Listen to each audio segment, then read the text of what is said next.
जैसे कि हमने लास्ट एपिसोड में देखा था कि हमारा हीरो पोर्टल में एंटर कर गया था, जहां उसे एक बहुत ही भयानक प्रेजेंस महसूस हुई थी। अब इस एपिसोड में हम देखेंगे कि आखिर वो चीज थी क्या। ठीक तभी यूजन उसका नाम चिल्लाती है, क्योंकि उसके पीछे एक तेज रोशनी फ्लैश होती है। वो उसे सावधान रहने की वार्निंग देने की कोशिश करती है, पर तब तक बहुत देर हो चुकी होती है। सीन अचानक कट होता है और अब वो दोनों एक अंधेरे और खामोश जंगल में हैं। वू युन इधर उधर देखता है। उसे रियलाइज होता है कि रास्ते में वो यूजन से अलग हो गया है। वो गेस करता है कि गेटवेज का कोलैप्स होना एक आम बात है और खुद को अगले खतरे के लिए तैयार कर लेता है। तुरंत बाद मॉन्स्टर्स स्पाइडर्स यानी राक्षसी मकड़ियों का एक झुंड प्रकट होता है, जो उसे पूरी तरह घेर लेता है। वो डिसाइड करता है कि पहले इनका काम तमाम करेगा और फिर यूजिन को ढूंढेगा। ऐसा करने के लिए वो अपनी एक स्किल एक्टिवेट करता है और उसका हाथ सुनहरी एनर्जी से चमकने लगता है। वो एक्सपेंसिव थंडर स्किल अनलीश करता है और एक पावरफुल बिजली उन सारी क्रीचर्स पर गिराकर उन्हें ढेर कर देता है। पर उस अटैक के बीच में ही एक मकड़ी अचानक एक डार्क और डरावनी कीचड़ में बदल जाती है। कहीं और यूजिन बिना रुके लड़ रही है, पर वो शैडो मॉन्स्टर्स खत्म होने का नाम ही नहीं ले रहे। वो नोटिस करती है कि ये जंगल जरूरत से ज्यादा बड़ा है, बिल्कुल किसी मिड साइज्ड जोन की तरह। इसी के साथ वो एक गहरी सांस लेती है। उसे शक होने लगता है कि यहाँ कुछ बहुत ही ज्यादा गलत हो रहा है। जब वो वू युन की चिंता कर रही होती है, तभी उसका पुराना अप्रेंटिस अचानक उसके पीछे प्रकट होता है। अचानक उसे किसी बड़े खतरे का आभास होता है और वो तेजी से पीछे मुड़ती है। योंग चुल उस पर फायर अटैक से हमला करता है, जो सीधा उसके पेट पर लगता है। उस इम्पैक्ट से वो पीछे जा गिरती है, जबकि वो गद्दार पागलों की तरह हंसने लगता है। जमीन पर पड़ी हुई उसे यकीन ही नहीं होता और वो पूछती है कि उसने ऐसा क्यों किया, पर वो बस इतना कहता है कि वो एक सीक्रेट मिशन पर है। वो उसे ये भी कहता है कि वो उस पर ज्यादा इल्जाम ना लगाए, क्योंकि वो तो बस ऑर्डर्स फॉलो कर रहा था। यूजिन अपना जख्म पकड़ लेती है। उसे एहसास होता है कि वो कट उसकी सोच से भी कहीं ज्यादा गहरा है। वो डिसाइड करती है कि उसे पहले यहाँ से निकलना होगा और अपनी पूरी ताकत के साथ लड़ने की तैयारी करती है। बिना हिचकिचाए वो उसे घेरने वाले सोल्जर्स में से एक पर पावरफुल काउंटर अटैक लॉन्च करती है, पर वो सोल्जर एक विशाल गार्डियन स्टोन समन कर लेता है और उस अटैक को ब्लॉक करने में कामयाब हो जाता है। उस अटैक से वो बैरियर चूर चूर हो जाता है और वो बंदा उस इम्पैक्ट की फोर्स से दूर जा गिरता है। वक्त बर्बाद ना करते हुए यूजिन आगे लपकती है और उस सोल्जर की छाती पर अपना पैर रखकर उसे जमीन से चिपका देती है। योंग चुल उस सोल्जर पर गुस्सा होता है और बाकी सब पर चिल्लाता है कि तुरंत उसके पीछे जाओ। वो इस मौके का फायदा उठाती है और वहां से भाग निकलती है, जबकि वो लोग जंगल में उसका पीछा करते हैं। पर भागते भागते यूजिन अचानक रुकती है और अपने हाथों में एक बहुत ही स्ट्रॉन्ग एनर्जी जमा करना शुरू करती है। फिर वो अपनी सारी इकट्ठा की हुई पावर उन पर एक साथ अनलीश करने की तैयारी करती है। एक एक्रोबैटिक मूव के साथ वो उस एनर्जी को जमीन पर दे मारती है, जिससे एक भयानक धमाका होता है। वो ब्लास्ट सीधा सोल्जर्स को लगता है और उन्हें अटैक की फोर्स से पीछे ढकेल देता है। इस कंफ्यूजन का फायदा उठाते हुए यूजिन एक गड्ढे में कूद जाती है और वो सोल्जर उसे ना रोक पाने की वजह से पैनिक हो जाता है। वो दूसरे वाले को दोष देता है, चिल्लाते हुए कि उसकी वजह से उन्होंने उसे खो दिया। फिर उनका लीडर उन्हें ऑर्डर्स देता है कि फैल जाओ और उसे आसपास के एरिया में ढूंढो। कहीं दूर यूजिन का हाथ झाड़ियों के बीच से निकलता है, ये दिखाते हुए कि वो खुद को छिपाने में कामयाब रही। वो सोचती है कि अगर वो गड्ढा नहीं होता तो उसके लिए सब कुछ बहुत बुरा खत्म होता। इस बीच वू युन ने उन सारे इंसेक्ट मॉन्स्टर्स को हरा दिया था। वो निशानों को देखता है। उसे पूरा यकीन है कि उसने उस जगह यूजिन की प्रेजेंस फील की है। एक सीरियस एक्सप्रेशन के साथ वो नतीजा निकालता है कि पक्का उसके साथ कुछ बुरा हुआ है। अचानक वो ब्लू मिशन स्फीयर चमकने लगता है, जो एक नए रास्ते का इशारा देता है। तभी उस मिशन स्फीयर से यूजिन की आवाज निकलनी शुरू होती है, जो पूरे जंगल में गूंजती है। वो उस आवाज का पीछा करता है और देखता है कि पेड़ों के बीच आसमान से एक नीली रोशनी गिर रही है। उस लोकेशन पर पहुंचकर वो देखता है कि उन सोल्जर्स में से एक पर एक विशाल सेंटीपीड हमला कर रहा है, पर वो बंदा खुद को एक खंजर से कट कर लेता है, मानो वो कोई स्किल यूज करने की तैयारी कर रहा हो। इसी के साथ वो ट्रांसफॉर्म होता है और उस मॉन्स्टर के ऊपर से कूदकर किसी दूसरे टारगेट की तरफ बढ़ता है। वो सेंटीपीड उस अटैक से ढेर हो जाता है, जो सोल्जर द्वारा निकाली गई अब्सर्ड पावर को दिखाता है। वू युन आखिरकार यूजिन को ढूंढ लेता है और पूछता है कि क्या वो ठीक है, पर वो मुश्किल से जवाब दे पाती है। वो उसका जख्म नोटिस करता है। वो जानता है कि मामूली इंसेक्ट्स इतना ज्यादा डैमेज नहीं कर सकते। वू युन सिचुएशन को असेस करता है। उसे रियलाइज होता है कि ये चोट किसी स्पेशल स्किल की वजह से आई है। इसी के साथ वो यकीन कर लेता है कि ये सब उस गद्दार चौधरी योंग चुल का काम है। मिशन स्फीयर रिवील करता है कि दुश्मन ने पक्का उस पोर्टल एनोमली का पीछा किया होगा। वापस स्टूडियो में फीमेल कमेंटेटर जो कुछ भी हो रहा है उसे देखकर पूरी तरह शॉक में है। उसके पार्टनर को यह बात थोड़ी अजीब लग रही है क्योंकि योंगचल अक्सर अपने अटैक्स इतनी जल्दी शुरू नहीं करता। फिर वो दोनों ये थ्योरी देते हैं कि ये शायद अडेप्टिव एआई का कमाल है जो एक सीक्रेट स्टोरी लाइन क्रिएट कर रहा है। सीन दिखाता है यूजिन को जो छुपी हुई है, वो सोच रही है कि वो बड़ी मुश्किल से बची है और उस पर फिर से हमला हो सकता है। यूजिन उसे कहती है कि वो पहले यहाँ से भाग जाए, पर वो उसे छुपने को कहता है और सब कुछ उस पर छोड़ देने को बोलता है। लेकिन वो चिल्लाकर नो बोलती है, ये कहते हुए कि योंगचल एक वेटरन है और वो अकेले उसे हैंडल नहीं कर पाएगा। वोयुन ने कॉन्फिडेंट लुक के साथ उसे भरोसा दिलाता है, ये रिवील करते हुए कि उसके दिमाग में पहले से ही एक प्लान है। इसी बीच नदी के पास गुंडे उसे ढूंढ रहे हैं और हैरान हो रहे हैं कि आखिर वो कहाँ छुपी है। उनका लीडर उन्हें घाटी चेक करने को कहता है और बोलता है कि वो मेन टारगेट को ढूंढने के लिए नीचे जाएगा। अचानक उस गद्दार को किसी अजीब प्रेजेंस का एहसास होता है और उसकी आंखें हाई अलर्ट पर आ जाती हैं। ठीक तभी कहीं से एक फायर अटैक निकल कर आता है जिससे उसे आखिरी सेकंड में डॉज करना पड़ता है। सीन एक डरे हुए नौजवान को रिवील करता है जो गिड़गिड़ाते हुए उससे 1 मिनट रुकने को कहता है। योंगचल पास आता है और पूछता है कि क्या वो वही रुकी है और लड़का सुकून की सांस लेता दिखता है। मास्क पहने हुए वोयुन ऐसे प्रिटेंड करता है जैसे उसे कुछ नहीं पता और पोर्टल पर उनके अलग होने की कहानी सुनाता है। वो गद्दार फिर उसे गले लगा लेता है, दिखावे की दोस्ती जताते हुए और समझाने का नाटक करता है कि वहां क्या हुआ था। एक शैतानी मुस्कान के साथ वो रुकी से कहता है कि वो उसे जल्द ही ढूंढ निकालेगा, बस उसे थोड़ा रेस्ट चाहिए। पर यह सब एक ट्रैप था और वोयुन उसे पकड़ लेता है, अपना असली प्लान रिवील करते हुए, जिससे वो शॉक रह जाता है। चॉय योंगचल जमीन पर गिरा है, खून थूकते हुए और गुस्से में अपने ओपोनेंट को गालियां दे रहा है। उसके साथी मदद के लिए दौड़ते हैं, पूछते हुए कि आखिर उसे हुआ क्या। एजेंट उसे एग्जामिन कर ही रहा होता है कि अचानक पेड़ों के पीछे से एक सिनिस्टर परछाई निकलती है। फिर उनमें से एक कहता है कि वो उस बंदे का पीछा करेगा जबकि दूसरा उसे फर्स्ट एड देगा। वो जंगल में सस्पेक्ट का पीछा करता है पर रास्ते में उसका निशान खो देता है। एजेंट फिर सोचता है कि वो फ्यूजिटिव ज्यादा दूर नहीं गया होगा और अपनी तलाश जारी रखता है। लेकिन कहीं से एक सटीक चीज उसके पास से गुजरती है जो उसे चौंका देती है। पलक झपकते ही वो सफेद बालों वाला आदमी उसके सामने प्रकट हो जाता है और उसे गर्दन से पकड़ लेता है। इसी बीच दूसरा एजेंट अपने पार्टनर का खून रोकने की कोशिश करता है ताकि वो मर न जाए। अचानक एक अजीब चमक उसका ध्यान खींचती है जो जंगल की तरफ से आ रही थी। इससे पहले कि वो रिएक्ट कर पाता, एक तलवार उसकी छाती के पार हो जाती है, बड़ी बेरहमी से उसकी जान ले लेती है। अपने आखिरी पल में वो ये सीन देखकर डर जाता है, सोचते हुए कि ये बंदा तो कोई मेनियक है। कातिल खुद को पूरी तरह रिवील करता है। उसकी नजर एकदम ठंडी और इमोशनलेस है। वो बचे हुए एजेंट के पास जाता है और पूछता है कि उसका पार्टनर कहाँ गया। वो आदमी उसे ठंडी नजर से घूरता है और अपनी तलवार की मुट्ठी को मजबूती से पकड़ लेता है। बचा हुआ एजेंट गुस्से में चिल्लाते हुए आगे बढ़ता है ताकि अपने पार्टनर्स का बदला ले सके, पर उसका ध्यान भटक जाता है जब वो देखता है कि उसके कलीग पर जमीन से निकलने वाले पथरीले स्पाइक्स, स्टोन स्पाइक्स हमला कर रहे हैं। इस सीन से भड़ककर एजेंट हवा में कूदता है और जिम्मेदार शख्स को मारने की कसम खाता है। किम योंग जिन हालांकि बड़ी आसानी से उन स्पाइक्स को अपने एनर्जी स्फीयर से तबाह कर देता है। हार ना मानते हुए वो हेलमेट वाला एजेंट जमीन को टच करता है और वॉर्न करता है कि ये जंग अभी खत्म नहीं हुई है। वो अपनी ताकत इकट्ठा करता है जिससे जमीन फटने लगती है और वो एक बड़े अटैक की तैयारी करता है। इसके साथ वो एक मिट्टी की विशाल लहर पैदा करता है जो ओपोनेंट को कुचलने के लिए आगे बढ़ती है। पर किम योंग जिन बस उस वार को घूरता है। उसकी आंखों में एक सुनहरी चमक है। वो उस अर्थ वेव को सिर्फ एक हाथ से रोक लेता है, जिससे टकराने पर वो पत्थर चूर चूर हो जाता है। वो विशाल अटैक उस नौजवान की लाजवाब ताकत के सामने पूरी तरह न्यूट्रलाइज हो जाता है। कुछ ही सेकंड्स में वो पूरी लहर बिखर जाती है, ये दिखाते हुए कि वो वाकई कितना ताकतवर है। एजेंट पूरी तरह शॉक में है, सोचते हुए कि ये बंदा तो असली मॉन्स्टर है। फिर किम योंग जिन एक विशाल पत्थर का खंबा समन करता है और उसे अपने मैजिक से शेप देता है। वो अपनी खुद की तलवार का यूज करके उस पिलर पर वार करता है, उसे एक नए वेपन में बदलने के लिए। एक सिंगल स्लैश के साथ वो उस पत्थर की नोक को तोड़ देता है जो एक प्रोजेक्टाइल की तरह उड़ती है।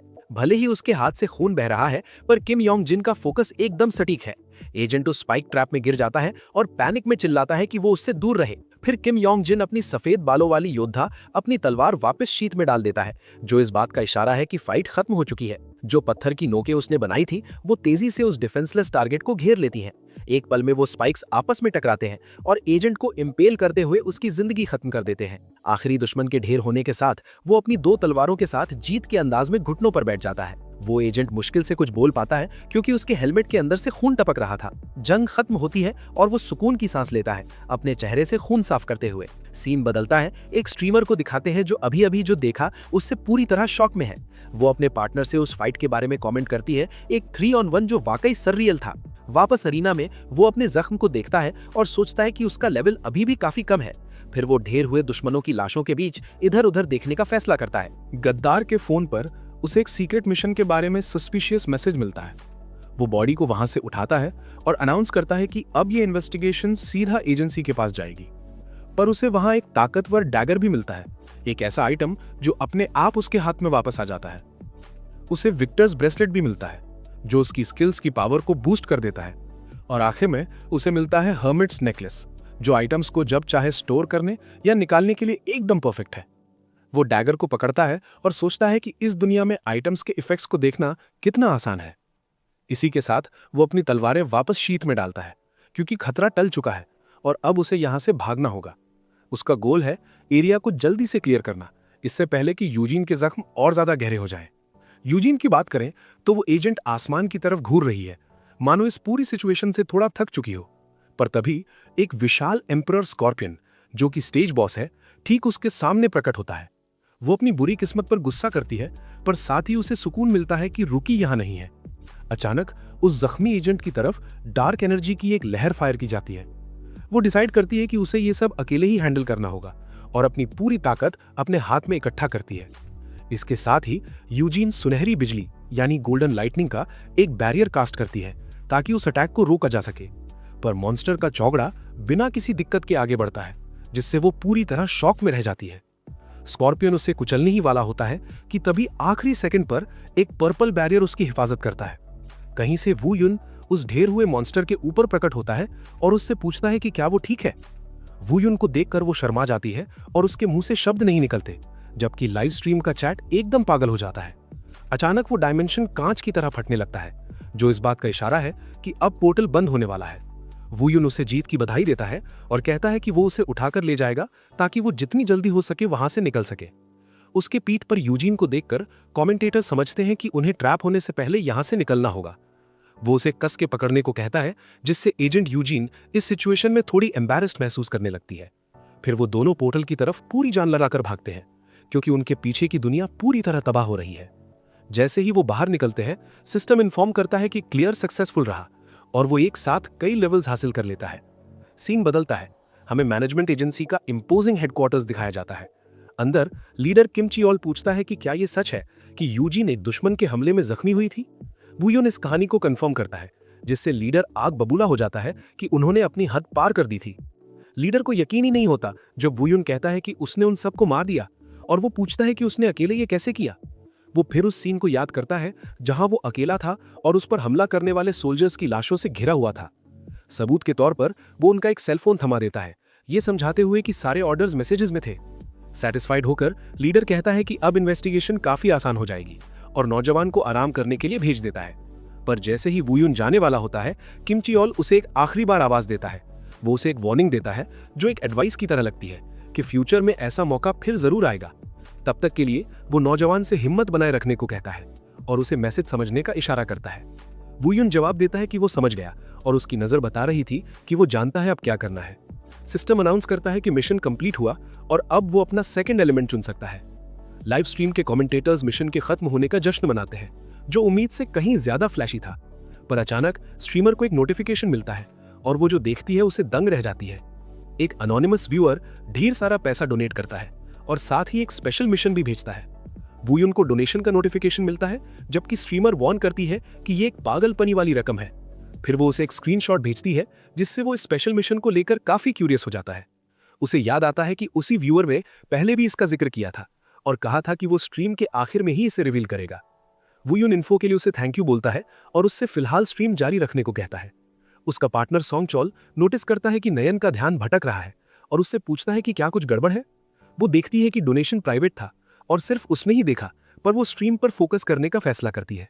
बात को छुपाने के लिए वो एक्साइटमेंट दिखाती है और चिल्लाती है कि स्ट्रीम एकदम ऑन फायर है और वो सीधा पीवीपी की तरफ बढ़ रहे हैं।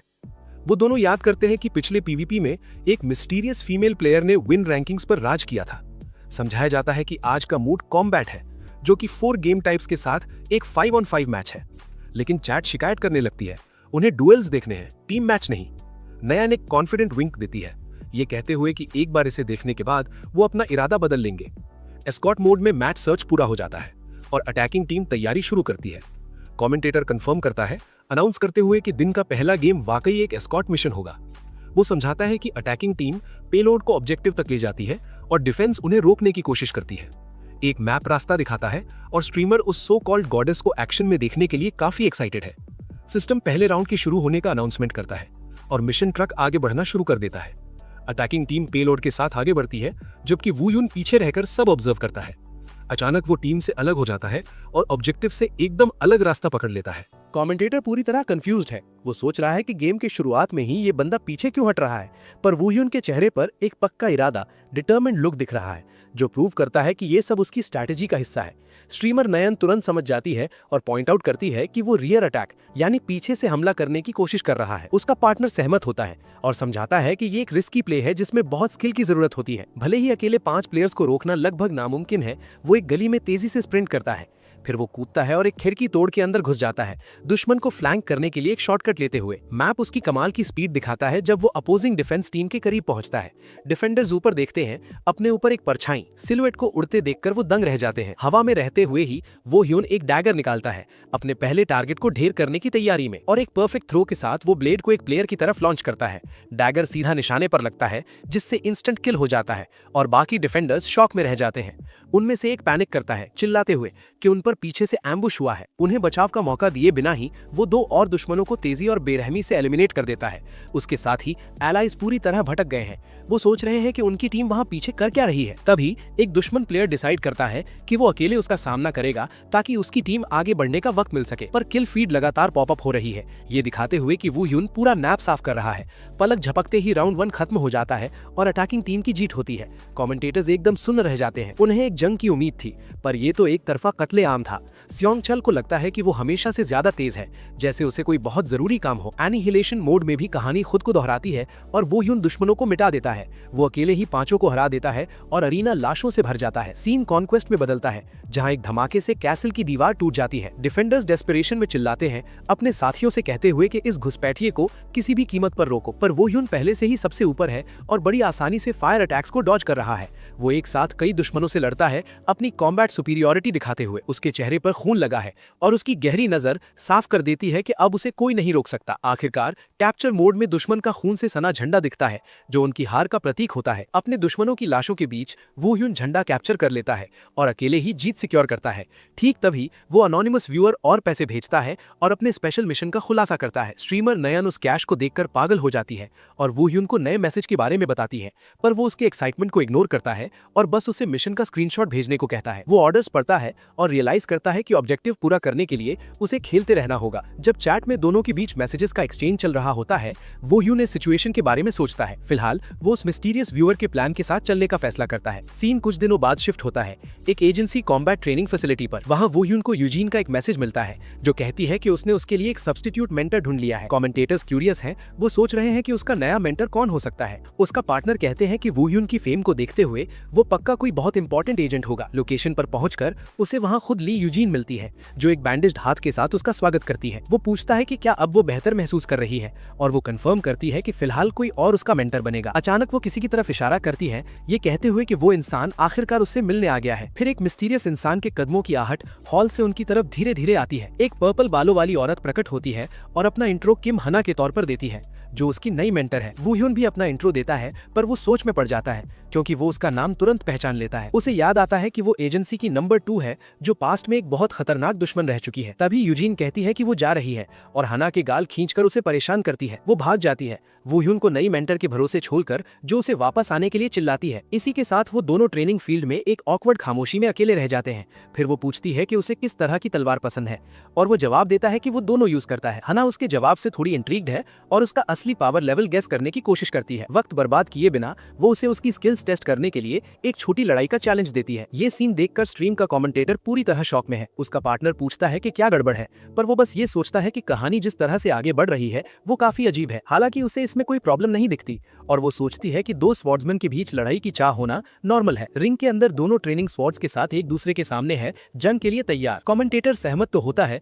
पर लगता है कोई बात अभी भी उसे अंदर ही अंदर परेशान कर रही है। वो समझाता है कि ऐसा सिर्फ इसलिए हो रहा है क्योंकि वू ह्यून इस गेम का प्रोटैगनिस्ट है। सीन स्ट्रीमर की तरफ कट होता है, जो स्क्रीन पर जो हो रहा है उससे पूरी तरह डरी हुई है। वू ह्यून सोचता है कि भले ही एआई एडवांस्ड है, पर उसकी कहानी बाकी प्लेयर से अलग है। समझाया जाता है कि प्लेयर के एक्शंस के हिसाब से कहानी अलग रास्ते ले सकती है। इस वजह से उसे एहसास होने लगता है है कि ये गेम लगभग असलियत जैसा है। इसी बीच हाना उसे एक सीरियस नजर से घूरती है। हाना सजेस्ट करती है कि सिर्फ सोर्ड से लड़ते हैं, पर वोयून साफ कह देता है कि ये इम्पॉसिबल है। वो एक्सप्लेन करता है कि उसकी स्ट्रेंथ स्किल हमेशा ऑन रहती है, तो हाना भी अपनी पावर्स यूज करने पर राजी हो जाती है। एक कॉन्फिडेंस स्माइल के साथ हाना इस इंटेंस बैटल के शुरू होने की तैयारी करती है। वोयून भी एक स्मर्क देता है, ये दिखाते हुए कि वो आने वाले चैलेंज के लिए एकदम रेडी है, और स्टार्ट के सिग्नल के साथ ही दोनों के बीच की ट्रेनिंग आखिरकार असलियत में शुरू हो जाती है। पलक झपकते ही वो एक क्विक स्ट्राइक के साथ आगे बढ़ती है, जिसे वोयून ब्लॉक कर लेता है। वो एक वर्टिकल स्लैश के साथ अपना अटैक जारी रखती है, जिससे हमारे हीरो को पीछे हटने पर मजबूर होना पड़ता है, पर वो तलवार से बचने के लिए नीचे झुक जाता है, जो उसके चेहरे से बस कुछ ही इंचेस दूर से गुजरती है। उस वार का इम्पैक्ट उसे ऑफ बैलेंस कर देता है और वो रिंग के फ्लोर पर अपने घुटनों के बल गिर जाता है। बिना एक पल गवाए हाना जमीन पर जोर से पैर मारती है ताकि एक ओपनिंग बना सके। धूल उड़ने लगती है और वो इसे अपने अगले अटैक के लिए एक डिस्ट्रैक्शन की तरह यूज करती है। वो दोनों हवा में कूदते हैं और एक एरियल बैटल में अपनी तलवारें फिर से टकराते हैं। कमेंटेटर काफी इंप्रेस्ड है, ये कहते हुए कि जैसा उम्मीद थी, किम हाना वाकई बहुत स्ट्रांग है, और स्ट्रीमर को लगता है कि उसका बिल्ड एक विंड गॉड टाइप है, क्योंकि उसकी स्पीड कमाल की है। हवा में ये जंग जारी करती है, जहां दोनों ही पावर का एक अबसर्ड लेवल दिखा रहे हैं। कमेंटेटर उसे करेक्ट करता है, समझाते हुए कि ये बिल्ड असल में खुद किम हाना से ही इंस्पायर्ड था, पर वो वूयुन की भी तारीफ करता है, क्योंकि वो उसकी लाजवाब स्पीड का मुकाबला करने में कामयाब है। दोनों अपनी तलवारें लॉक कर लेते हैं, ताकत और स्किल के इस मुकाबले में एक दूसरे के आमने सामने। हाना हैरान है कि ये नौजवान उसकी हर मूवमेंट का साथ निभा पा रहा है। वो नोटिस करती है कि ये सिर्फ स्पीड नहीं है, वो जानता है कि कैसे प्रिसिजन के साथ ओपनिंग्स का फायदा उठाना है। एक शैतानी मुस्कान के साथ वो वार्न करती है कि अब उसे अपनी थोड़ी और ताकत यूज करनी पड़ेगी।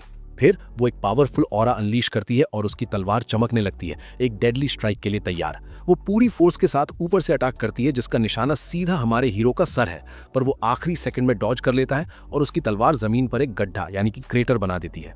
वो उसकी तरफ मुड़ती है, ये कहते हुए कि उसे पता था कि वो डॉज करने में कामयाब रहेगा। धुएं के बीच दोनों पीछे हटते हैं, जो दिखाता है कि ये फाइट कितनी इंटेंस थी। हाना उसे कांग्रेचुलेट करती है, ये कहते हुए कि वो उसकी उम्मीद से कहीं ज्यादा स्किल्ड है। वो पूछती है कि उसने लड़ना किससे सीखा, और वो कहता है कि उसने सब कुछ अपने आप ही सीखा है। फाइट खत्म होने पर वो उसे अपने साथ एक स्पेशल जगह चलने को कहती है। वहां पहुंचकर वो देखता है कि एक दीवार तलवारों और कुल्हाड़ियों से भरी पड़ी है, बिल्कुल एक आर्मरी की तरह। एक आदमी रिवील करता है कि ये जगह इंटरडिमेंशनल मैनेजमेंट एजेंसी की आर्मरी है। वो अपना इंट्रो किम हिनवू के तौर पर देता है और कहता है कि उसने सुना है वोयुन को एक वेपन चाहिए। हीरो इस बात को कंफर्म करता है, क्योंकि उसके करंट वेपन में कोई स्पेशल कॉम्बैट एबिलिटीज नहीं है। इसी के साथ हिनवू उसे वेपन चुनने की इजाजत देता है और वहां से चला जाता है। हाना फिर उससे कहती है कि वो अपना वक्त लेकर वेपन चुने, जबकि वो उस पर गहरी नजर रखती है। वोयुन सारे ऑप्शंस को एनालाइज करता है, पर उसे लगता है कि यहाँ उसकी सोच से कम अच्छे वेपन्स हैं। अचानक उसे एक लाल भाला मिलता है, जो दुश्मन का खून चुराकर यूजर को हील करता है। पर जैसे ही वो उस भाले को उठाने वाला होता है, कमरे के पीछे की किसी चीज पर उसकी नजर रुक जाती है। उसकी निगाहें एक काली और इम्पोजिंग तलवार पर जम जाती हैं, जो दीवार के सहारे टिकी हुई थी। उसकी हैरानी का ठिकाना नहीं रहता, क्योंकि ये सोल ईटर थी, एक लेजेंडरी तलवार जो अपने दुश्मनों की आत्माओं को निगल जाती है। वो उसे उठाता है, सोचते हुए कि एक ब्लैक मार्केट आइटम इस आर्मरी में कैसे पहुंच गया। उसके दिमाग में एक पुरानी याद फ्लैश होती है, जो रिवील करती है कि दूसरी दुनिया में यही उसका सबसे प्यारा वेपन था। वो यून अपना फैसला कर लेता है और हाना से कहता है कि वो ये 2-हैंडेड सोर्ड ले रहा है। वो उसे वेपन की ओनरशिप ट्रांसफर करने को कहता है और उसे बड़े गर्व यानी एडमिरेशन के साथ देखता है। सीन लाइव स्ट्रीमर की तरफ कट होता है, जो इसके इस फैसले से पूरी तरह डर गई है। लाइव स्ट्रीमर एकदम भड़क जाती है, क्योंकि इस स्टेज पर सिर्फ 2 वेपन ऑप्शंस ही सामने आने चाहिए थे। कमेंटेटर पॉइंट आउट करता है कि ये पहली बार नहीं है जब उसने ऐसा कोई रेयर आइटम हासिल किया हो। वो जिक्र करता है कि हर्मिट्स नेकलेस भी गेम के काफी बाद वाले स्टेज का आइटम था। फिर वो समझाता है कि इस गेम का एक क्लियर सिस्टम है, जहां रिस्क इक्वल्स रिवॉर्ड। वो इस नतीजे यानी कि कंक्लूड्स पर पहुंचता है कि वूयुन ने जानबूझकर कई चैलेंजेस का सामना किया ताकि वो ये आइटम्स पा सके। उस बंदे ने लैब एस्केप से लेकर हाना के साथ फाइट तक सब कुछ एक्सीलेंस के साथ पूरा किया था। स्ट्रीमर सहमत होती है, सोचती है कि सोल ईटर उन सारी अचीवमेंट्स का इनाम है, पर उसका पार्टनर वार्न करता है कि ये सिर्फ एक हाइपोथेसिस है और उन्हें बस देखते रहना चाहिए। वापस आर्मरी में ट्रांसफर पूरा हो जाता है और वो तलवार अब ऑफिशियली उसकी हो चुकी है। हाना सजेस्ट करती है कि वो एक मिशन पर चले ताकि वो इस नए वेपन का आदी हो सके। सीन बदलता है, दोनों को बर्फ से ढकी पहाड़ी की चोटी पर पहुंचते हुए दिखाता है। वो आखिरकार टेलीपोर्टेशन पोर्टल तक पहुंचते हैं और अंदर दाखिल होने से पहले गहरी सांस लेते हैं। वो कमेंट करती है कि उसका वार्म अप हो गया है, क्योंकि यहाँ तक का सफर काफी लंबा था। एक गार्ड उन्हें वार्न करता है कि पोर्टल बस आगे ही है, पर वो एरिया बहुत खतरनाक है। समझाया जाता है कि वो जगह भेड़ियों से भरी पड़ी है, जो जल्द ही उनकी प्रेजेंस को महसूस कर लेंगे। वोयुन उन दरिंदों के बारे में सोचता है, ये कहते हुए कि चलो अच्छा है, इससे उन्हें ढूंढने की मेरी मेहनत बच जाएगी। इस पर हाना कहती है कि वो बस खड़ी होकर तमाशा देखेगी और सिर्फ तभी दखल देगी अगर मामला हाथ से निकलने लगे। फिर वो अपनी इन्वेंट्री से 100 लीटर को समन करता है और वो तलवार पर्पल रोशनी में चमकने लगती है। अचानक पूरे जंगल में एक जोरदार आवाज गूंजती है जो किसी बड़ी चीज के आने का इशारा देती है। बर्फ पर ढेर सारे भेड़ियों के पंजों की आहट तेजी से उन दोनों शिकारियों की तरफ बढ़ने लगती है। अपनी चमकती आंखों के साथ वो उन खतरे को पहचान लेता है और वार्न करता है कि वो आ रहे हैं। ठीक उसके बाद विशाल भेड़ियों का एक पूरा झुंड उन दोनों को घेर लेता है, हमला करने के लिए एकदम तैयार। बिना हिचकिचाए वो हवा में छलांग लगाता है और अपनी पूरी ताकत के साथ पहला अटैक तैयार करता है। हमारा प्रोटैगनिस्ट शुरुआत से ही ऑल आउट जाने का फैसला करता है और हाथ में तलवार लिए नीचे झपटता है। एक सिंगल स्पिन के साथ वो एनर्जी की ऐसी लहर छोड़ता है जो सारे भेड़ियों को तबाह कर देती है। सिस्टम तब उसे नोटिफाई करता है कि 100 लीटर की कटिंग पावर अब बहुत ज्यादा बढ़ चुकी है। कमेंटेटर्स दंग रह जाते हैं क्योंकि वो उस विशाल तलवार को ऐसे घुमा रहा है जैसे वो कोई हल्का पंख हो। फिर हमारा हीरो उस वेपन को पकड़ता है, ये महसूस करते हुए कि ये उसके द्वारा यूज की गई किसी भी चीज से एकदम अलग है। हाना जो कुछ भी देख रही है उससे काफी इंप्रेस्ड है और उस टेक्निक को पहचान लेती है जो उसने अभी यूज की। फिर वो पूरी तरह हैरान होकर पूछती है कि क्या वो लेजेंडरी सेलेस्टियल मून स्लैश थी। योद्धा ने अभी एक भेड़िए को हराया ही था, पर तभी दूसरा उस पर झपटने की तैयारी करने लगता है। ब्रॉडकास्ट रूम में एक कमेंटेटर कंफ्यूज है, उसे सिचुएशन समझ नहीं आ रही। अचानक इलेक्ट्रिक वुल्व्स का एक पूरा झुंड प्रकट होता है जो प्लेयर को हर तरफ से घेर लेता है। एक स्ट्रीमर चौंक जाती है, ये कहते हुए कि एलीट मॉन्स्टर्स उम्मीद से कहीं ज्यादा जल्दी आ गए।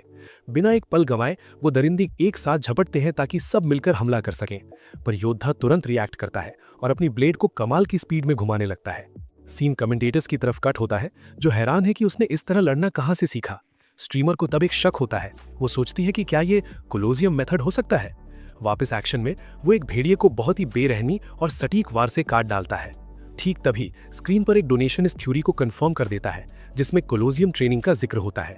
वो अपने पैर जमीन पर मजबूती से जमाता है और उस मोमेंटम का यूज करके खुद को बाकी दरिंदों की तरफ लॉन्च कर देता है और एक पावरफुल एरियल अटैक के साथ वो बचे हुए मॉन्स्टर्स का काम तमाम करने के लिए नीचे उतरता है। उसकी तलवार लीडर की खोपड़ी के पार हो जाती है और ये जंग काफी खूनी अंदाज में खत्म होती है। सब कुछ देख रही एजेंट किम हाना मुस्कुराती है और काफी खुश दिखती है। सिस्टम तब अनाउंस करता है कि इस लड़ाई से उसके वेपन की कटिंग पावर और बढ़ गई है। अचानक उसकी आंख सुनहरी यानी येलो चमकने लगती है जो किसी बेहद ताकतवर प्रेजेंस को डिटेक्ट करती है। फिर वो एक डिफेंसिव स्टैंस लेता है, ये महसूस करते हुए कि कोई बहुत बड़ी चीज उसकी तरफ आ रही है और आसमान से एक विशाल भेड़िए का सर निकलता है जो हमला करने के लिए अपना मुंह खोलता है। ये बॉस मॉन्स्टर था, वही सिल्वर वुल्फ जो लाजवाब ताकत के साथ उस पर झपटता है। कमेंटेटर एक्साइटेड हो जाता है, ये समझाते हुए कि ये बॉस रुकीज को तबाह करने के लिए बदनाम है। टक्कर की फोर्स इतनी ज्यादा है कि वो जंगल में पीछे की तरफ घिसता चला जा रहा है। स्ट्रीमर कहती है कि उसने किसी तरह इसे ब्लॉक तो कर लिया है, पर मॉन्स्टर की ताकत उसे पीछे धकेल रही है। वो अपनी बॉडी और अपने वेपन का यूज करके उस विशाल क्रीचर के दांतों को रोकने की कोशिश करता है। एक जोरदार कोशिश के साथ वो उस दरिंदे के जबड़े को खुद से दूर धकेलने की कोशिश करता है। फिर वो वहां से निकलने में कामयाब हो जाता है, दूर कूदता है और काउंटर अटैक की तैयारी करता है। एक क्विक स्पिन में वो अपनी ब्लेड में एनर्जी इकट्ठा करता है एक आखिरी और फैसलाकुन वार के लिए। वो अपने वेपन को कस के पकड़ता है, ये नोटिस करते हुए कि ये दरिंदा बाकी मॉन्स्टर्स से कहीं ज्यादा स्ट्रांग है, पर एक कॉन्फिडेंस स्माइल के साथ वो साफ कर देता है कि वो इस लेवल की पावर को हैंडल कर सकता है। और एक झलक में वो एक ऐसी एनर्जी स्लैश छोड़ता है जो उस भेड़िए को 2 टुकड़ों में चीर देती है। उसकी तलवार फिर उस बॉस की आत्मा को निगल लेती है जिससे उसकी कटिंग पावर और ज्यादा बढ़ जाती है। एक एजेंट उसके पास आती है और एजेंसी के सबसे होनहार रुकी की तारीफ करती है। फिर वो कन्फेस करती है कि वो लगभग दखल ही देने वाली थी क्योंकि बॉस उम्मीद से ज्यादा स्ट्रांग था। स्ट्रीम पर वो स्ट्रीमर काफी भड़क जाती है, ये पॉइंट आउट करते हुए कि डिफिकल्टी लेवल तो कम होना चाहिए था। वो सिचुएशन को एनालाइज करती है और कहती है कि लेवल कम से कम B रैंक लग रहा था। वापस जंगल में एजेंट हाना बेक वू यून को सारी हकीकत बताना जारी रखती है। कमेंटेटर सहमत है कि गेम के डिफिकल्टी पैटर्न्स वाकई बहुत अजीब है। वो थ्योरी देता है कि शायद प्लेयर के एक्शंस मिशन को इन्फ्लुएंस कर रहे हैं, पर बॉस के मरने के बाद भी पोर्टल बंद नहीं हुआ, जो कि एक साफ एनोमली है। एजेंट तब उसे असली वजह की तलाश करने के लिए बुलाती है और वो दोनों जंगल में आगे बढ़ते हैं। अचानक उन्हें झाड़ियों में एक आहट सुनाई देती है और वो हैरानी में रुककर देखते हैं और वहां उन्हें एक घोंसला मिलता है जिसके बीच में एक विशाल चमकता हुआ अंडा रखा था। ठीक तभी वो अंडा फटने लगता है जिससे दोनों एजेंट्स हाई अलर्ट पर आ जाते हैं। वो उसे सावधान रहने को कहती है और वो अंडा रोशनी की एक चमक के साथ टूट जाता है, पर उनकी हैरानी का ठिकाना नहीं रहता जब अंदर से एक प्यारा सा छोटा पपी निकलता है जो खुशी से भौंक रहा है। वो दोनों पूरी तरह दंग रह जाते हैं जब वो छोटा कुत्ता उनके चारों ओर एक्साइटमेंट में दौड़ने लगता है। एजेंट इस एनोमली को नोटिस करती है जब वो मासूम पपी योद्धा के पैर से रगड़ रहा होता है। फिर वो सुझाव देती है कि इस क्रीचर को लैब ले चलना चाहिए क्योंकि ये बहुत ही स्पेशल केस है। वुयुन प्लान से सहमत होता है और उस पपी को उठा लेता है जो एक प्यारी सी आवाज निकालता है। उनके चारों तरफ की दुनिया बिखरने लगती है और वो वार्न करती हैं कि उन्हें अभी इसी वक्त यहाँ से निकलना होगा। सीन एजेंसी के हेडक्वार्टर्स पर शिफ्ट होता है जहां ये केस अपनी तरह का पहला मामला था। लैब में डॉक्टर रिवील करता है कि सबको हैरान करते हुए ये क्रीचर किसी दूसरी दुनिया से नहीं आया है। उसे शक है कि ये कोई समन है, पर हाना इनकार कर देती है क्योंकि उनके पास ऐसी कोई एबिलिटी नहीं है। नतीजा ये निकलता है कि वो पपी रिवर्स वर्ल्ड से ही ओरिजिनेट हुआ है, ना कि एजेंट्स की वजह से। डॉक्टर समझाता है कि वो उसे नहीं ले जा सकते क्योंकि वो पहले ही वुयुन से काफी अटैच हो चुका है। अचानक सिस्टम उस लाइटनिंग वुल्फ को उसके पेट के तौर पर रजिस्टर कर लेता है, जिससे वो काफी कंफ्यूज हो जाता है और कहीं से सारे प्लेयर्स के लिए एक इमरजेंसी मेंटेनेंस नोटिफिकेशन प्रकट होता है। वुयुन दंग रह जाता है जब उसकी तलवार और वो पपी लाल रंग में चमकने लगते हैं। स्ट्रीम पर स्ट्रीमर पूछती है कि अचानक गेम के साथ ये क्या हो रहा है। कमेंटेटर्स को ये सब कुछ एक इत्तेफाक के लिए कुछ ज्यादा ही लगता है, एक नया पेट और उसके तुरंत बाद एक अपडेट। पर एक डोनेशन इस बात का जश्न मनाता है कि अपडेट से पहले ही गेम का पहला पेट रिवील हो गया है। स्ट्रीमर एक्साइटेड हो जाती है, ये सोचते हुए कि क्या ये इमरजेंसी अपडेट उसके पेट की वजह से ही था। मेंटेनेंस का वक्त करीब आता देख वो स्ट्रीम खत्म करने का फैसला करती है और अपनी ऑडियंस को गुड बाय कहती है। कहीं और कोई टीवी बंद कर देता है ठीक उसी वक्त जब हमारे हीरो की स्ट्रीम खत्म होती है। सीन यूनाइटेड स्टेट्स में प्लैनेट अर्थ के एक कॉन्फ्रेंस रूम में शिफ्ट होता है। एक औरत पूछती है कि क्या वुयुन वही बंदा है जिसने एक ऐसा ईस्टर एग ढूंढ निकाला जिसके बारे में उन्हें पता तक नहीं था। डेवलपमेंट लीड सोफिया इस बात से चिढ़ जाती है कि एक ऐसा अपडेट आया जिसके बारे में उनकी टीम तक को खबर नहीं थी।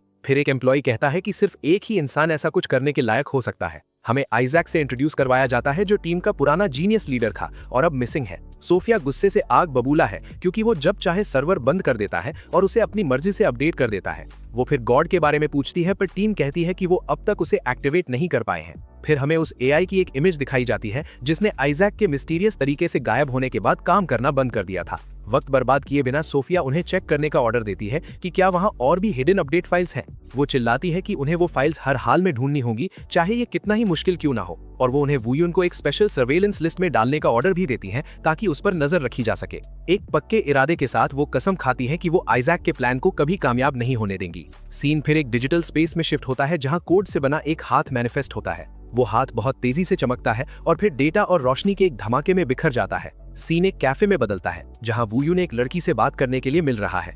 एक सिस्टम मैसेज पॉपअप होता है जो उसे वार्न करता है कि उसे एक भरोसेमंद साथी यानी ट्रस्टवर्दी कंपेनियन की जरूरत पड़ेगी। वो लड़की एक्साइटमेंट में उस अनोनिमस व्यूअर के बारे में बात करती है जिससे वुयुन गहरी सोच में डूब जाता है। उसके पास दो मिशंस हैं, एक डायरेक्टर को एलिमिनेट करने का और दूसरा एक नया सिस्टम अनलॉक करने का। ऐसा करने के लिए वो सोचता है कि उस अनोनिमस व्यूअर का सिस्टम से पक्का कोई ना कोई कनेक्शन है। वो सजेस्ट करती है कि शायद वो गेम कंपनी का कोई एम्प्लॉय हो सकता है, पर उसे लगता है कि ये सिर्फ एक इत्तेफाक है। फिर वो टॉपिक बदल देती है ये कहते हुए कि उसके पास एसएसआर कप के बारे में बहुत बड़ी खबर है। समझाया जाता है कि ये देश का सबसे बड़ा पीवीपी टूर्नामेंट है जो बड़े बड़े फेमस लोगों को रिक्रूट करता है। वो पूछता है कि वो उसे कोच के तौर पर क्यों चाहते हैं, तो वो कहती है कि वो इस वक्त सेंटर ऑफ अटेंशन है। वो आगे कहती है कि वो इस इवेंट में अपनी स्किल्स को एक अलग अंदाज में शोकेस कर सकता है। फिर वो पूछता है कि कोच बनने का मतलब किसी डिसाइपल या चेले को ट्रेन करना है और वो इस बात को कंफर्म करती है। अपने मिशन को याद करते हुए वो इस मौके को पहचान लेता है और on the spot offer accept कर लेता है। वो लड़की उसके इतने क्विक डिसीजन से शॉक हो जाती है, पर स्ट्रीम के लिए इसके फायदे सोचकर बहुत खुश है। वो तुरंत अपना फोन निकालकर कंफर्म करती है, जबकि वो एक साथी की जरूरत के बारे में सोच रहा होता है। दिनों बाद एक नई ब्रॉडकास्ट शुरू होती है जहां कमेंटेटर सबका स्वागत करते हैं। फीमेल कमेंटेटर एक बॉम्बशेल अनाउंसमेंट करती है कि God of mechanics SSR cup में एक कोच होगा। ये खबर चैट को हिलाकर रख देती है और हर कोई हैरान है कि वो एक प्लेयर के तौर पर क्यों नहीं खेल रहा। इस पॉइंट पर कमेंटेटर समझाते हैं कि खुद अच्छा खेलना और अच्छा पढ़ाना दोनों एकदम अलग बातें हैं। वुयुन फिर अपने रैंक बढ़ाने पर फोकस करने का फैसला करता है ताकि एक कोच के तौर पर अपनी क्रेडिबिलिटी बना सके। रिवील होता है कि सर्वाइवल मोड में उसका कोई रैंक नहीं है, पर वो प्लेसमेंट के लिए खेल सकता है। अचानक एक क्रेजी मिशन प्रकट होता है जिसका रिवॉर्ड देखकर होस्ट्स भी दंग रह जाते हैं। उसके सामने बिना वेपन के 40 किल्स करने का चैलेंज था और फीमेल कमेंटेटर को शक है कि ये पॉसिबल भी है, पर गॉड ऑफ मैकेनिक्स उस मिशन को एक्सेप्ट कर लेता है और उन्हें गलत साबित करने के लिए सर्वाइवल मोड की क्यू में लग जाता है। सिस्टम तुरंत उसके लिए एक सोलो रैंक्ड मैच ढूंढ लेता है ताकि चैलेंज शुरू हो सके। उसका कैरेक्टर फिर मैप पर स्पॉन होता है, एक अबैंडन मिलिट्री बेस में। वो लोकेशन को एनालाइज करता है और रियलाइज करता है कि वो मेन कॉम्बैट जोन के आउटस्कर्ट्स पर है। अपनी एबिलिटी का यूज करके वो अपने पास ही 19 और प्लेयर्स को डिटेक्ट कर लेता है। भाई, बिना वेपन के 40 किल्स! मिशन को ध्यान में रखते हुए वो समझ जाता है कि अगर उससे वो 40 किल्स पूरे करने हैं तो बहुत जल्दी करनी होगी। इसलिए बिना एक सेकंड बर्बाद किए वो शिकार शुरू करने के लिए एक ऊंची जगह से छलांग लगा देता है। जमीन पर लैंड करते ही वो एक ऐसी शॉकवेव छोड़ता है जो आगे का पूरा रास्ता साफ कर देती है। वो तुरंत अंदर झपटता है और पहले ओपोनेंट को ऐसा मुक्का मारता है कि उसे रिएक्ट करने तक का वक्त नहीं मिलता, और बिना रुके वो एक और दुश्मन पर सॉलिड हिट लैंड करता है, अपनी लाजवाब ताकत का मजा दिखाते हुए। कमेंटेटर्स और चैट दोनों दंग रह जाते हैं। उन्हें इस फाइट की स्पीड पर यकीन ही नहीं हो रहा। स्क्रीन पर किल फीड तेजी से ऊपर स्क्रोलिंग शुरू कर देती है, एक के बाद एक बिना रुके नाम आ रहे हैं। वो ह्यून मैप पर एक धुंधली परछाई की तरह मूव कर रहा है, हर उस टारगेट को ढूंढकर खत्म कर रहा है जो उसे दिखता है। इसी के साथ वो 18 किल्स पहले ही कर चुका है और मिशन के आधे रास्ते तक पहुंचने वाला है। आउटस्कर्ट साफ करने के बाद वो ज्यादा लोगों को ढूंढने के लिए मैप के सेंटर की तरफ बढ़ने का फैसला करता है। मैच आगे बढ़ता है और अब सिर्फ 2 प्लेयर जिंदा बचे हैं, वो और एक दूसरा शख्स। कहीं और वो आखिरी ओपोनेंट भी इंतजार कर रहा है। उसका चेहरा एक हुड के पीछे छुपा हुआ है। वो ह्यून उसे ढूंढ लेता है और तुरंत एक ऊंचे और पावरफुल वार के साथ आगे बढ़ता है, पर वो बंदा absurd स्पीड के साथ डॉज कर लेता है, जिससे चैट और हमारा हीरो दोनों सरप्राइज रह जाते हैं। वो मिस्टीरियस प्लेयर बहुत फुर्ती से लैंड करता है और तुरंत काउंटर अटैक के लिए तैयार हो जाता है। फिर वो अपनी उंगलियां चटकाता है, ये दिखाते हुए कि वो भी क्लोज क्वार्टर फाइट के लिए एकदम रेडी है। वो ह्यून अपने ओपोनेंट का सामना करता है और कमेंटेटर उसके स्टाइल में कुछ जाना पहचाना नोटिस करते हैं। उन्हें रियलाइज होता है कि ये प्लेयर भी स्ट्रेंथ बिल्ड यूज करता है, बिल्कुल गॉड ऑफ मैकेनिक्स की तरह। फीमेल कमेंटेटर नोट करती है कि उस मिस्टीरियस प्लेयर के पास पहले से ही टोटल 15 किल्स हैं। इसी बीच वो ह्यून 39 पर है, मिशन पूरा करने से सिर्फ 1 किल दूर। आखिरी जंग शुरू होती है और वो अपने ओपोनेंट के एक तेज वार को बड़ी आसानी से डॉज कर लेता है, पर वो तुरंत काउंटर करता है और उस हुडेड फिगर पर एक जोरदार ब्लो लैंड करता है। उस इंपैक्ट से वो मिस्टीरियस प्लेयर दर्द से दोहरा हो जाता है, उस अटैक की पूरी ताकत को महसूस करते हुए। वो संभलने की कोशिश करता है, पर वो ह्यून फिर से डॉज कर लेता है और उसे कोई ओपनिंग नहीं देता। दोनों फिर एक दूसरे पर वार करते हैं, उनकी मुट्ठियां भयानक ताकत के साथ आपस में टकराती हैं। ओपोनेंट पीछे धकेला जाता है और वो ह्यून अब ऑल आउट जाने की तैयारी करता है। वो हुडेड प्लेयर अपने दांत पीसते हुए उस इंटेंस बैटल का प्रेशर महसूस कर रहा है। कमेंटेटर शॉक में है, ये कहते हुए कि ये दोनों तो बिल्कुल मार्शल आर्टिस्ट की तरह लड़ रहे हैं। वो ह्यून रियलाइज करता है कि उसके ओपोनेंट की मूवमेंट्स अच्छी हैं, पर जीतने के लिए अभी भी काफी नहीं है। दुश्मन एक एरे लगा की कोशिश करता है, पर हमारा हीरो उसे परफेक्टली डॉज कर लेता है। फिर वो उस बंदे की छाती पर एक पाम स्ट्राइक मारता है, जिससे उसका गार्ड टूट जाता है। जंग का फैसला होने के साथ ही वो सोचता है कि अब वो इसे हमेशा के लिए खत्म कर सकता है, और एक तबाहकुन दौड़ के साथ वो मैच का आखिरी ब्लो देने के लिए आगे बढ़ता है। हार मानते हुए वो मिस्टीरियस प्लेयर अफसोस जताता है कि वो इस बिल्ड का आदी नहीं था, पर वो कहता है कि मजा आया और वार्न करता है कि अगली बार ये जंग असलियत में होगी। वो यून उसकी वार्निंग से थोड़ा इंट्रीग्ड है जब वो दुश्मन उसकी आंखों के सामने गायब हो जाता है। तब सिस्टम मैच खत्म होने की कंफर्म करता है, जहां वो 40 किल्स के साथ फर्स्ट प्लेस पर है।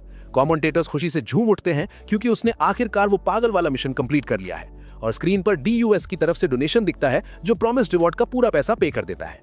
एक्साइटेड होकर फीमेल कमेंटेटर उसे कहती है कि इसी मोमेंटम को बनाए रखे और रैंक्स में ऊपर चढ़ता रहे, और इस तरह उस दिन उसने लगातार 96 विन्स हासिल की और मास्टर रैंक तक पहुंच गया। सीन बदलता है, एक लड़की को अपने फोन पर गेम न्यूज देखते हुए दिखाता है। फिर वो गॉड ऑफ मैकेनिक्स का डिसाइपल बनने के ऑडिशन वाला पोस्ट देखती है। स्ट्रीमर जंग आर्यूम अपने भाई से पूछती है कि क्या उन्हें भी अप्लाई नहीं करना चाहिए, पर उसका भाई जंग दाऊन उसे बताता है कि उसने पहले ही अप्लाई कर दिया है और वो बड़ा भाई है। वो शिकायत करती है कि वो बहुत तेज निकला और समझाया जाता है कि वो दोनों ट्विंस हैं। इसी बीच प्लैनेट अर्थ के ऑफिस में सोफिया सिचुएशन को बहुत क्लोजली एनालाइज कर रही है।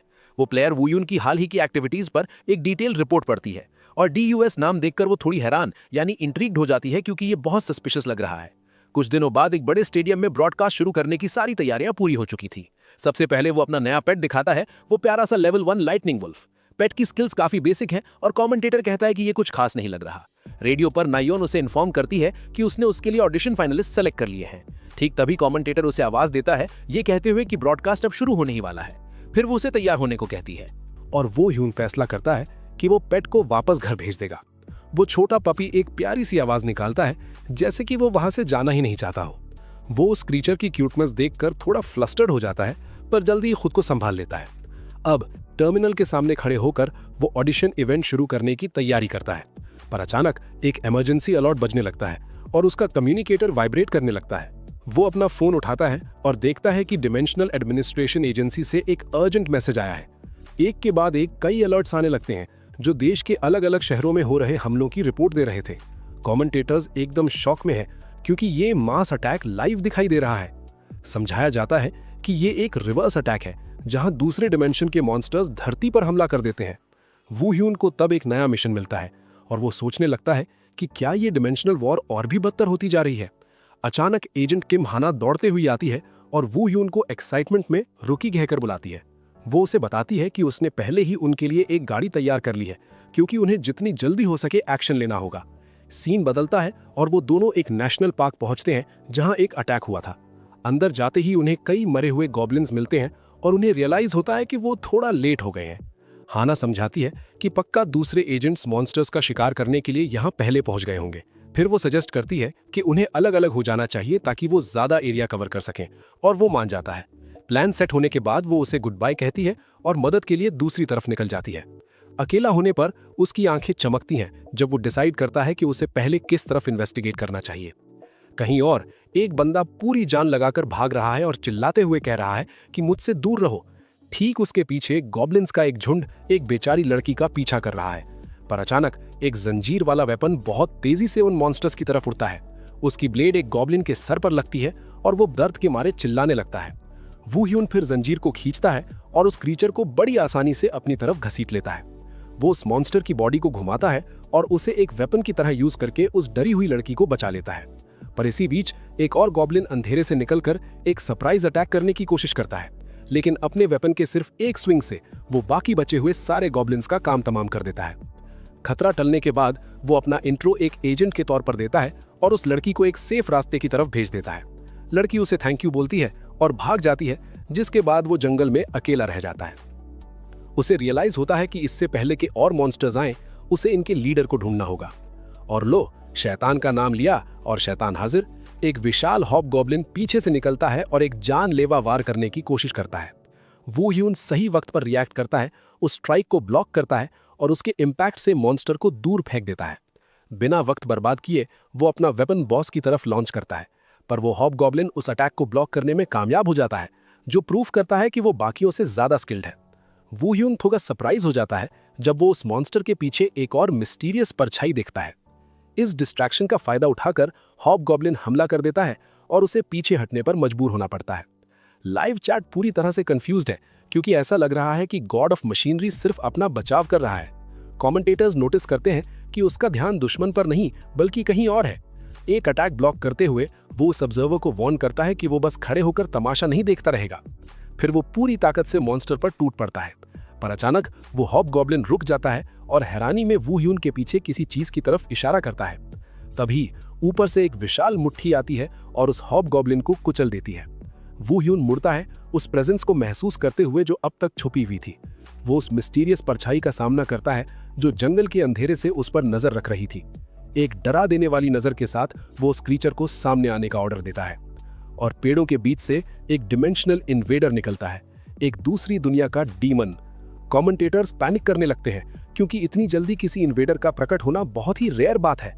वो क्रीचर वू ह्यून को घूरता है, मानो जंग शुरू होने से पहले अपने ओपोनेंट को एनालाइज कर रहा हो। वो नोट करता है कि ये पहली बार है जब कोई इन्वेडर बिना किसी वार्निंग के इस तरह सामने आया है, पर वू ह्यून को बिना डरे एक फाइटिंग स्टैंस लेता है और कहता है कि वो इस चैलेंज के लिए तैयार है।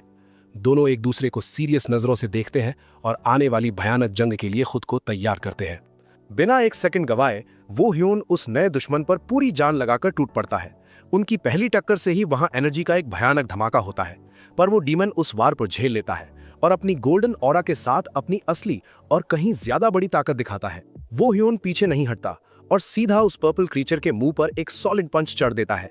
फिर वो इतनी तेजी से मूव करता है कि उसके कई आफ्टर इमेजेस बन जाते हैं जो दुश्मन को हर तरफ से घेर लेते हैं। कमेंटेटर कहता है कि ये फाइट देखकर द लास्ट सर्वाइवल के फाइनल्स की याद आ रही है।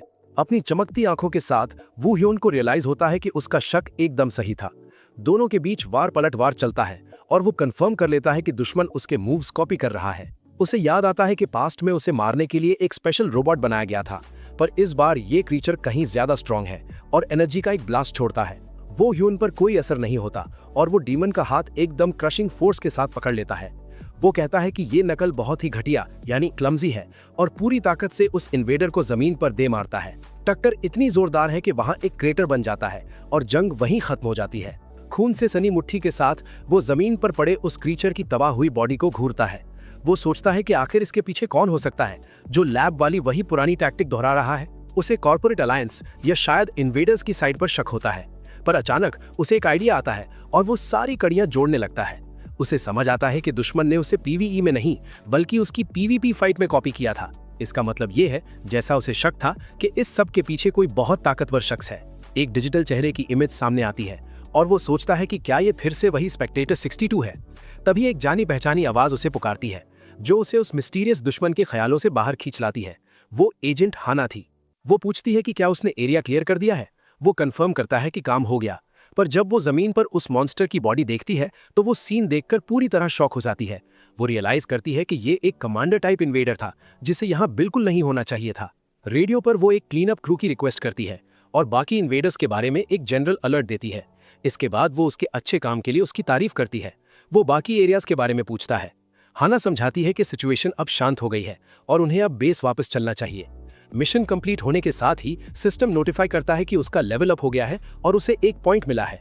सीन वापस एजेंसी के हेडक्वार्टर्स पर शिफ्ट होता है, जहां सिचुएशन को बहुत क्लोजली एनालाइज किया जा रहा है।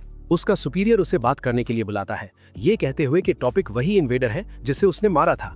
वो समझाता है कि वो क्रीचर एकदम अलग है, मानो कोई दूसरी ही स्पीशीज हो।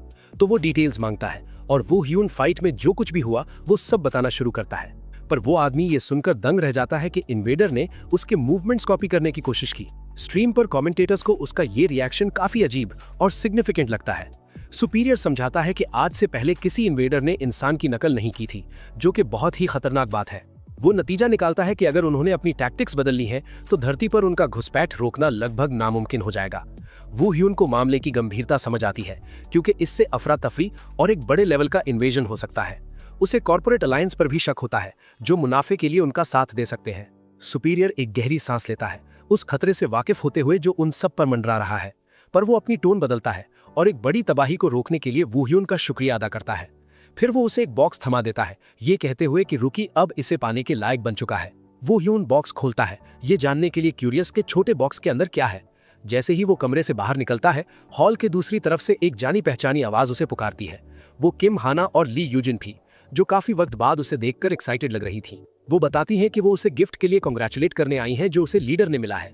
बॉक्स के अंदर एक ऑफिशियल एजेंट्स बैज था, जो प्रमोट होने वालों को देने की एक ट्रेडिशन है। यूजिन कहती है कि ये काम उसके मेंटर को करना चाहिए था, पर वो उसकी जगह ये खुद करेगी। बड़ी सावधानी से वो वू ह्यून की यूनिफॉर्म के कॉलर पर नया बैज लगा देती है। वो दोनों उसे एक ऑफिशियल एजेंट बनने पर दिल से बधाई देते हैं। वो उन्हें थैंक यू बोलता है और यूजिन उसे बताती है कि अब एक बहुत इंपॉर्टेंट चीज है जो उसे सीखनी होगी। उसे सोलो ऑपरेशन अथॉरिटी मिल जाती है, जिससे वो बिना किसी रेड टेप यानी कानूनी दाव पेच के काम कर सकता है। हाना शिकायत करती है कि उसे ये इतनी जल्दी मिल गया, जबकि उसने यहाँ तक पहुँचने के लिए बहुत चोटें खाई थी। दोनों थोड़ा एम्बैरेस्ड लगते हैं, पर वो जानते हैं कि इसके पीछे के हालात काफी सीरियस थे। यूजिन उसे कहती है कि अपनी नई अथॉरिटी के बावजूद मदद के लिए उन्हें कॉल करने में हिचकिचाना मत। वापस स्ट्रीम पर होस्ट सीन कट करता है और उसके प्लान्स के बारे में पूछता है। वो कहता है कि आज का अनाउंसमेंट वू ह्यून के ऑडिशन के बारे में होगा। स्क्रीन पर एक पोस्ट के साथ वो सबको याद दिलाता है कि ये ऑडिशन एक डिसाइपल यानी चेला चुनने के लिए है। ऑडिशन को फिर एक टाइटल के साथ अनाउंस किया जाता है, द न्यू न्यूक्लियस सुपरस्टार। वो कंफर्म करती है कि एप्लीकेंट्स की संख्या बहुत बड़ी है और सिलेक्शन अब अपने फाइनल फेज में है। एक थम्स अप के साथ वो ऑडियंस से रिक्वेस्ट करती हैं कि वो लोग एंड तक उनके साथ जुड़े रहें। बैक स्टेज हम फाइनलिस्ट्स को इंतजार करते हुए देखते हैं, जिसमें वो 2 ट्विन सिबलिंग्स भी शामिल हैं। माहौल काफी टेंस है और वो दोनों एक दूसरे को देख रहे हैं, ये सोचते हुए कि कंपटीशन आखिर कैसा होने वाला है। दावुन नोटिस करता है कि फाइनलिस्ट्स में कितनी वैरायटी है। एक फेमस यूट्यूबर से लेकर एक रुकी तक वहां मौजूद है। वो एक मस्कुलर स्ट्रीमर को भी देखता है और हैरान होता है कि उसे इस ऑडिशन में इनवाइट क्यों किया गया। फिर हम उस बंदे को स्कॉफ करते हुए देखते हैं, जो कह रहा था कि ये सो कॉल्ड गॉड उतना भी खास नहीं है जितनी इसकी हवा बनाई गई है। दावुन को लगता है कि उन्होंने उसे जानबूझकर चुना है ताकि उसे एक सबक सिखाया जा सके, पर उसकी बहन को इस पर शक है। असल में ये नायन ही थी जिसने उस कैंडिडेट को चुना था और अब वो जानती है कि वो मुसीबत में पड़ने वाला है। फिर प्रोडक्शन क्रू लाइव ब्रॉडकास्ट के लिए काउंटडाउन शुरू कर देता है।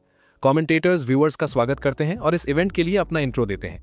वो समझाते हैं कि ऑडिशन एक ओपन स्टूडियो में रखा गया है ताकि बड़ी क्राउड को अकोमोडेट किया जा सके, और बिना किसी देरी के वो दिन के सबसे बड़े स्टार को बुलाते हैं, द गॉड ऑफ मैकेनिक्स। एक कमाल के ऑरा के साथ बैक वो ह्योन स्टेज पर प्रकट होता है और फॉर्मली अपना इंट्रो देता है।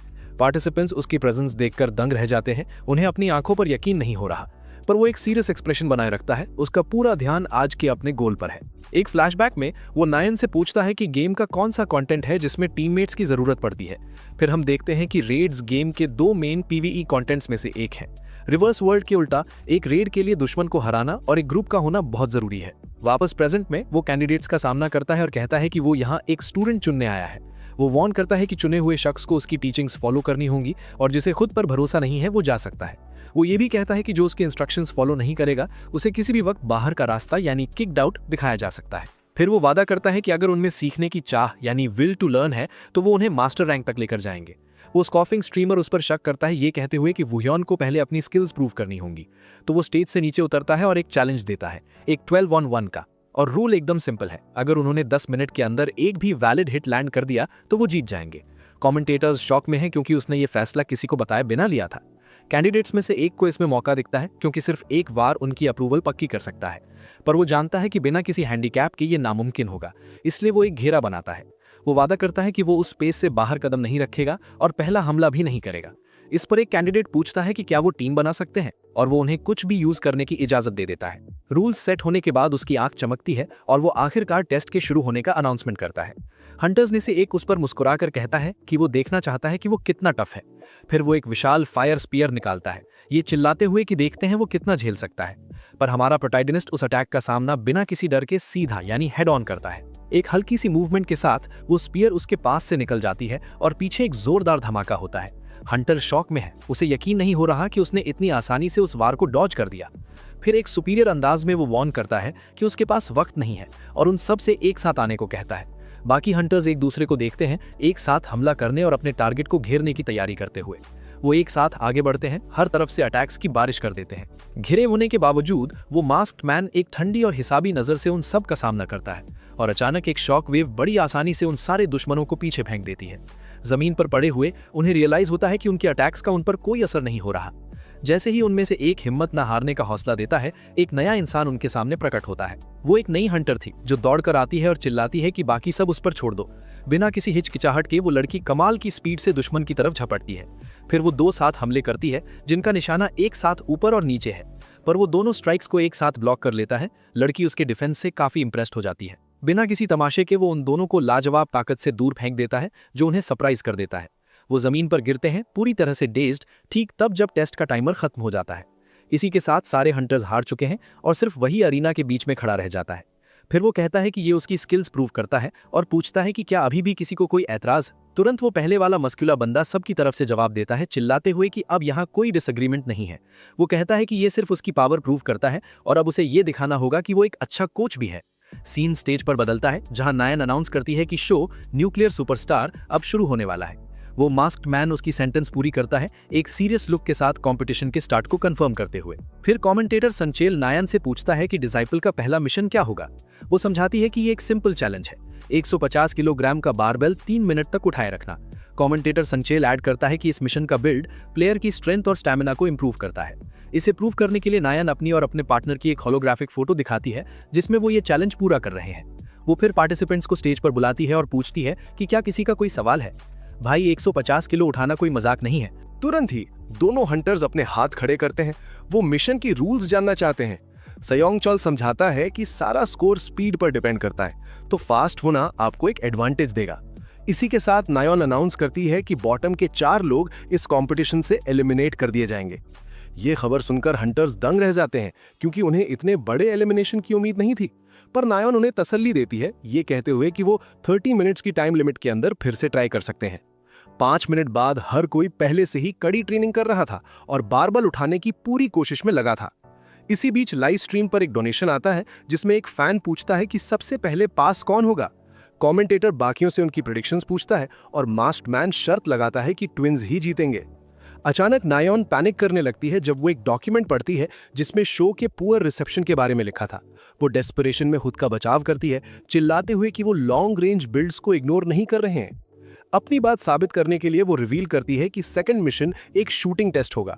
फिर वो पूछती है कि ये चैलेंज कौन लेना चाहता है और स्वर्ड्समैन और ट्विंस तुरंत वॉलंटियर करते हैं।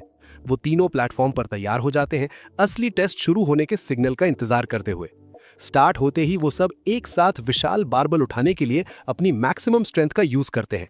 1 मिनट बाद ट्विंस में से एक हार मानने का सोचने लगता है, पर उसकी बहन रुकने से साफ इनकार कर देती है।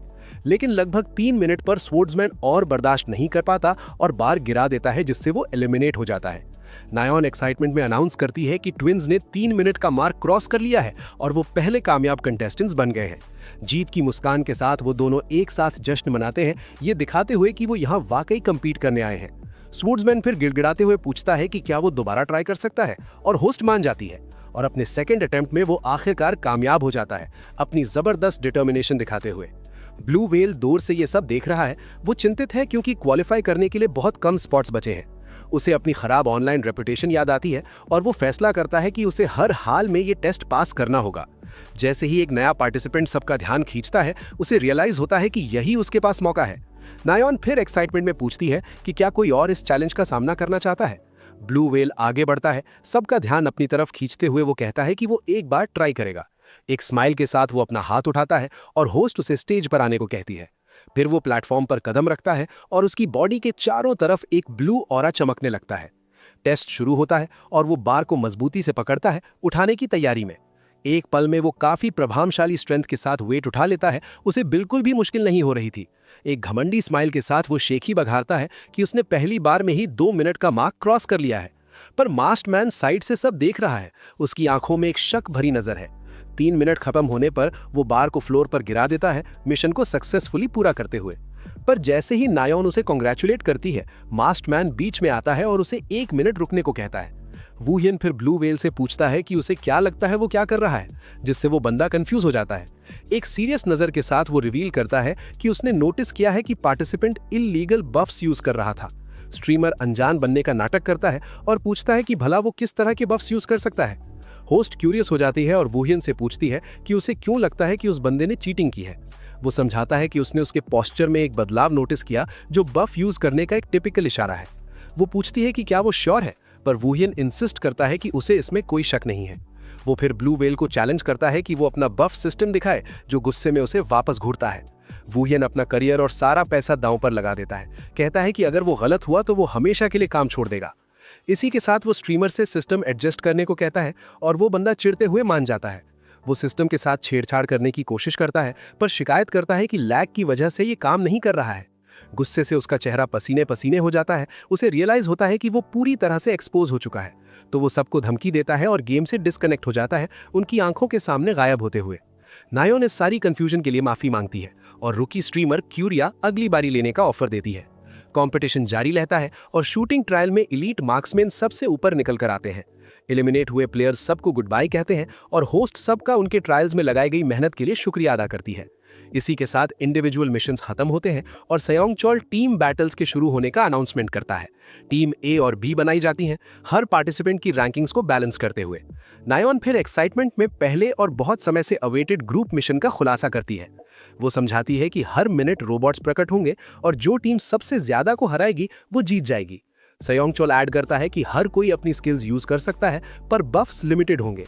ट्रेनिंग रोबोट्स अरीना में आते हैं और होस्ट चैलेंज के शुरू होने का अनाउंसमेंट करती है। पहले राउंड के एंड में स्कोरबोर्ड दिखाता है कि टीम ए ने 10 रोबोट्स हरा दिए हैं। कमेंटेटर समझाता है कि टीम ए आगे है क्योंकि उनके पास ज्यादा लॉन्ग रेंज शूटर्स है।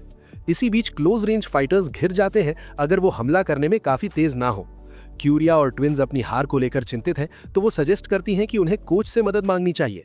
टीम बी के बाकी लोगों को यह आइडिया पसंद आता है क्योंकि इससे मास्टर का टैलेंट भी प्रूव हो जाएगा।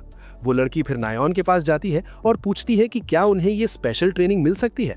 बात को फेयर रखने के लिए नयन अनाउंस करती है कि वो और सयोंगचोल हर टीम के लिए कोचेस होंगे। वुयन को यह आइडिया इंटरेस्टिंग लगता है और वो कहता है कि वो तैयार है अगर टीम ए भी इस पर राजी हो जाए। टीम ए इस प्रपोजल पर डिस्कस करती है, ये सोचते हुए कि शायद दूसरा कोच उनके लिए ज्यादा बेहतर साबित हो। उन्हें नहीं लगता कि 30 मिनट्स में कुछ खास बदल जाएगा, इसलिए वो आखिरकार इस बात पर मान जाते हैं। इसी के साथ उनमें से एक अपना हाथ उठाकर इजाजत दे देता है और ट्रायल को थोड़ी देर के लिए पोस्टपोन कर दिया जाता है। वुयन अपनी टीम को इकट्ठा करता है, ये समझाते हुए कि जीतने के लिए उन्हें रोबोट्स की कमजोरियों यानी कि वीकनेसेस को समझना होगा।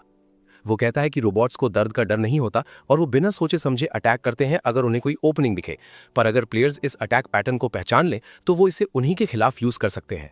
इस बात को ध्यान में रखते हुए वो उन्हें भरोसा दिलाता है कि वो दुश्मन की हर मूवमेंट को प्रेडिक्ट कर पाएंगे।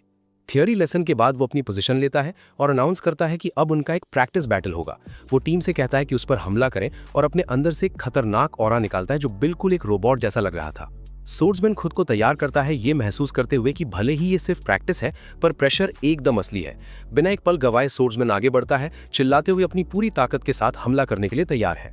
पर वुयन उस ब्लेड को सिर्फ 2 उंगलियों से रोक लेता है, जिससे वो फाइटर पूरी तरह शॉक रह जाता है।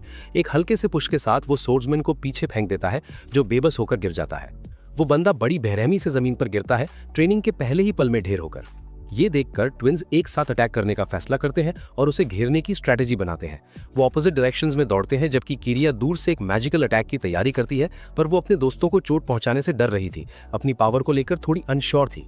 ठीक तभी वुयेन उसके बहन के पेट पर एक तेज वार करता है जो उस इम्पैक्ट को महसूस करती है, और उसके तुरंत बाद वो भाई के चेहरे पर एक स्ट्राइक मारता है, दोनों को न्यूट्रलाइज करते हुए। जब वो दोनों जमीन पर होते हैं, वुयेन को रियलाइज होता है कि टीम में कोई कोऑर्डिनेशन नहीं है। और इसी के साथ इस पार्ट को यहीं एंड करते हैं, लेकिन कहानी अभी भी बाकी है। तो कमेंट करके जरूर बताओ अगर तुम इसका नेक्स्ट पार्ट देखना चाहते हो, और चैनल को सब्सक्राइब भी जरूर कर लेना जिससे कि नेक्स्ट पार्ट तुमसे मिस ना हो।